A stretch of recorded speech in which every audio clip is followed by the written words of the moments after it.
Welcome to MPa group प्रतिज्ञा exam फतेह की। मैं हूं कैम सर और आज है 28 अक्टूबर और 28 अक्टूबर का करंट अफेयर का रिवीजन प्रोग्राम में आपका स्वागत है। इसमें आपको 40 क्वेश्चन करवाए जाएंगे, इसमें 10 क्वेश्चन स्टैटिक जीके के होंगे और 10 क्वेश्चन लास्ट 6 मंथ का करंट अफेयर्स और 10 क्वेश्चन लास्ट डे वाले होंगे और 10 क्वेश्चन होंगे आपका इंपॉर्टेंट डेज वाले। तो चलिए शुरू करते हैं। उससे पहले एक जानकारी आपके लिए, अब एमपीए ग्रुप पर हर सब्जेक्ट की क्लास मिलेगी आपको, पर डे आपको हर सब्जेक्ट की क्लास मिला करेगी। तो आप कमर कस लीजिए, अपनी तैयारी करने के लिए अच्छे से लग जाइए। Hindi, GS, math, reasoning, English सभी सब्जेक्ट की क्लास आपको अवेलेबल करवाई जाएगी, एक्सेट्रा जो भी सब्जेक्ट और है। ठीक है, तो चलिए शुरू करते हैं। भारतीय राष्ट्रीय कांग्रेस के प्रथम मुस्लिम अध्यक्ष कौन थे? तो भारतीय राष्ट्रीय कांग्रेस के प्रथम मुस्लिम अध्यक्ष बदरुद्दीन तैयब जी थे, जबकि भारत के प्रथम मुस्लिम राष्ट्रपति कौन थे? डॉक्टर जाकिर हुसैन थे। ठीक है, याद रखिएगा। इसके अलावा अगर बताएं हम आपको तो पहले अध्यक्ष कौन थे? तो कौन थे? W C Banerjee. ठीक है, व्योमेश चंद्र बनर्जी कांग्रेस के प्रथम अध्यक्ष थे। 1885 में कांग्रेस की स्थापना की थी A O. Hume, Allan Octavian Hume ने की थी, जो कि अंग्रेज अफसर थे, उन्होंने की थी। ठीक है, याद रखिएगा। धन विधेयक केवल कौन से सदन में पेश किया जा सकता है? धन विधेयक जो होता है, जिसे हम वित्त विधेयक कहते हैं, वो लोकसभा में पेश किया जाता है। 110 में धन विधेयक की चर्चा है, अनुच्छेद 110 में धन विधेयक के बारे में चर्चा की गई है। धन विधेयक, कोई विधेयक धन विधेयक है या नहीं, ये बताता है लोकसभा का स्पीकर, बताता है लोकसभा का अध्यक्ष। ठीक है, हड्डियों और दांतों में उपस्थित रासायनिक पदार्थ कौन सा होता है? तो कैल्शियम फॉस्फेट, जो कि हड्डियों और दांतों में पाया जाने वाला रासायनिक पदार्थ होता है। विक्रमशिला यूनिवर्सिटी का संस्थापक कौन था? तो विक्रमशिला यूनिवर्सिटी जो है वो पाल वंश के शासक धर्मपाल ने इसकी स्थापना की थी, याद रखिएगा। अब श्रव्य तरंगों की आवृत्ति होती है, तो जो तरंगें 20 हर्ट्ज से कम होती हैं अब श्रव्य तरंगें कहलाती हैं। श्रव्य तरंगें 20 हर्ट्ज से 20,000 हर्ट्ज तक होती हैं, उन्हें श्रव्य तरंग कहते हैं, और जो 20,000 हर्ट्ज से ऊपर होती है उन्हें पराश्रव्य तरंग कहते हैं, याद रखिएगा। नेप्थलीन का मुख्य स्रोत क्या है? नेप्थलीन का मुख्य स्रोत तारकोल है। क्या है? तारकोल। धुआंधार जलप्रपात कहाँ है?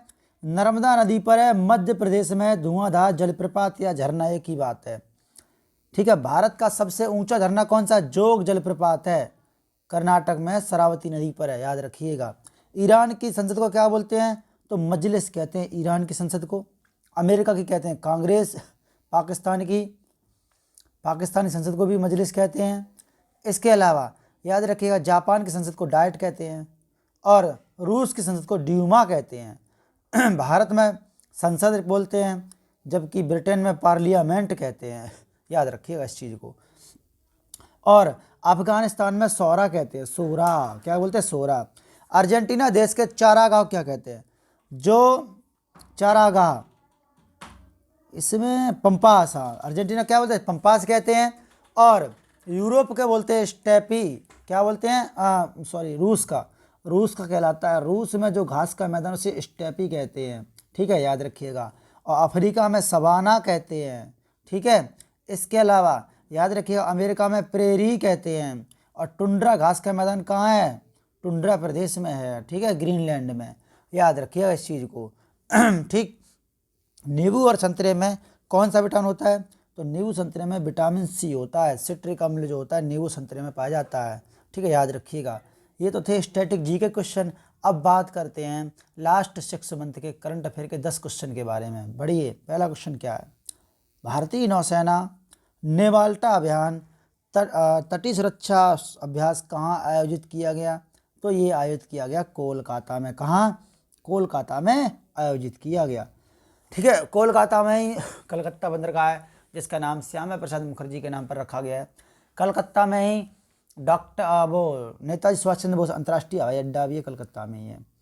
किसने अग्रणी अभिनेत्री की श्रेणी में 2020 ब्रिटिश अकादमी पुरस्कार जीता है? तो किसने जीता? रेनी जेवेलगर ने। रैनी जेलवेगर ने जीता है। BCCI board of cricket control of India ने मदन लाल सुलक्षणा नायक और किस क्रिकेटर को क्रिकेट सलाहकार समिति CAC क्रिकेट एडवाइजिंग कमेटी का सदस्य नियुक्त किया है? तो RP सिंह, रुद्र प्रताप सिंह, जो कि एक भारत के राष्ट्रीय टीम में, नेशनल टीम में खेले हुए खिलाड़ी, अंतर्राष्ट्रीय टीम में खेले हुए खिलाड़ी हैं, जो कि एक बॉलर थे। किसे सरकार ने केंद्रीय अप्रत्यक्ष कर और सीमा शुल्क बोर्ड का अध्यक्ष बनाया है? तो किसे बनाया है? M अजीत कुमार को। किसको? M अजीत कुमार को। द्विवार्षिक मेगा रक्षा प्रदर्शनी डिफेंस एक्सपो 2020 का 11वां संस्करण कहाँ आयोजित हुआ था? तो ये लखनऊ में हुआ था। उत्तर प्रदेश की राजधानी लखनऊ हुआ था। लखनऊ में राजनाथ सिंह जो कि रक्षा मंत्री हैं, वो वहाँ के सांसद हैं। लखनऊ नवाबों का शहर इसलिए कहा जाता है क्योंकि लखनऊ में अवध के नवाबों ने उसको अपनी राजधानी बनाया था। ठीक है। कोलकाता में नौसेना द्वारा आयोजित तटीय सुरक्षा अभ्यास का नाम क्या है? तो क्या नाम है? माल्टा अभियान। क्या नाम है? माल्टा अभियान। किसे कनाडा में भारत के अगले उच्चायुक्त के रूप में चुना गया? तो किसको चुना गया? अजय बिसारिया को। अजय बिसारिया जी को कनाडा में भारत के अगले उच्चायुक्त के रूप में चुना गया। किसे मध्य प्रदेश सरकार द्वारा राष्ट्रीय किशोर कुमार सम्मान से सम्मानित किया गया? तो किशोर कुमार एक सिंगर हैं। ठीक है। इस सम्मान से सम्मानित किया किसको? वहीदा रहमान को। किसको? वहीदा रहमान को। 2016 में कॉमनवेल्थ से बाहर होने वाले राष्ट्रमंडल में फिर से प्रवेश किया और वैश्विक संस्था का 54वां सदस्य बन गया। तो कौन बन गया है? मालदीव, राजधानी माले। किसे इराक के नए प्रधानमंत्री के रूप में चुना गया है? तो मोहम्मद तौफीक अल्लावी को इराक के नए प्रधानमंत्री के रूप में चुना गया है। ठीक है। बात करते हैं नेक्स्ट की, तो इम्पोर्टेंट डे की बात करते हैं। तो विश्व स्काउट दिवस कब मनाया गया? तो 22 फरवरी को प्रत्येक साल विश्व स्काउट दिवस मनाया जाता है, याद रखिएगा। केंद्रीय उत्पाद शुल्क कब मनाते हैं? तो 24 फरवरी को हर साल केंद्रीय उत्पाद शुल्क मनाते हैं।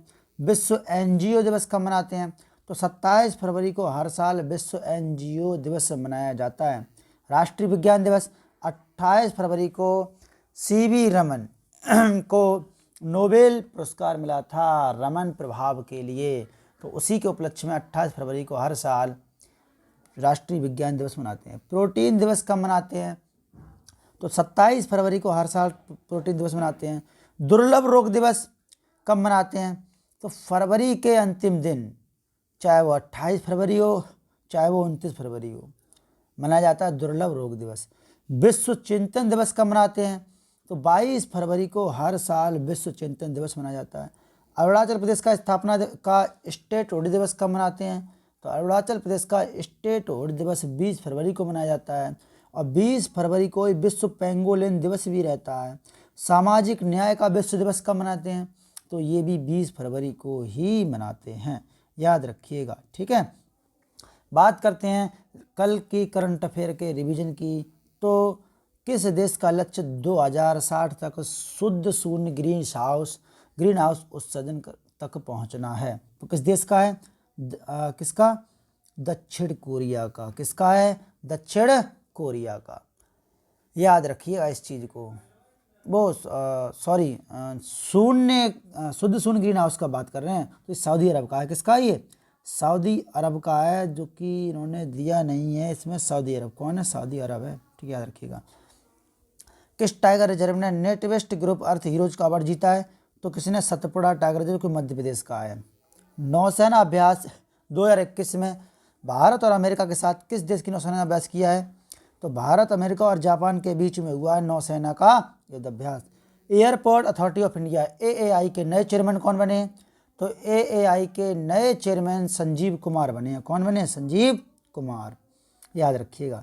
किस देश ने अपना पहला अंतरिक्ष रॉकेट नूरी लॉन्च किया है? तो किसने किया है? ये दक्षिण कोरिया ने लॉन्च किया है। वो नहीं, वो तो सऊदी अरब का है।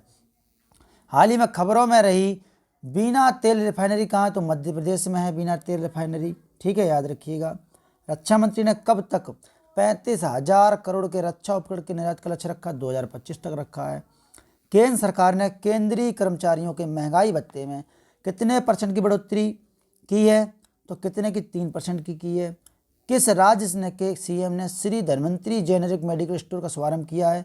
तो कहाँ के? छत्तीसगढ़ के सीएम भूपेश बघेल ने धन्वंतरी जेनेरिक मेडिकल का शुभारंभ किया है। वेटलैंड्स ऑफ इंडिया पोर्टल नाम से एक वेब पोर्टल किसने लॉन्च किया? भूपेंद्र यादव ने, जो कि पर्यावरण मंत्री हैं और वन मंत्री भी हैं। ठीक है, तो उम्मीद करता हूँ ये क्लास आपको समझ में आई होगी। तो लाइक, शेयर और सब्सक्राइब करना ना भूलिएगा, जिससे कि हमें भी मोटिवेशन मिल सके और लगातार क्लास आपको प्रोवाइड कराते रहें। मिलते हैं नेक्स्ट क्लास में, तब तक के लिए आप सभी से प्यार भरा जय हिंद।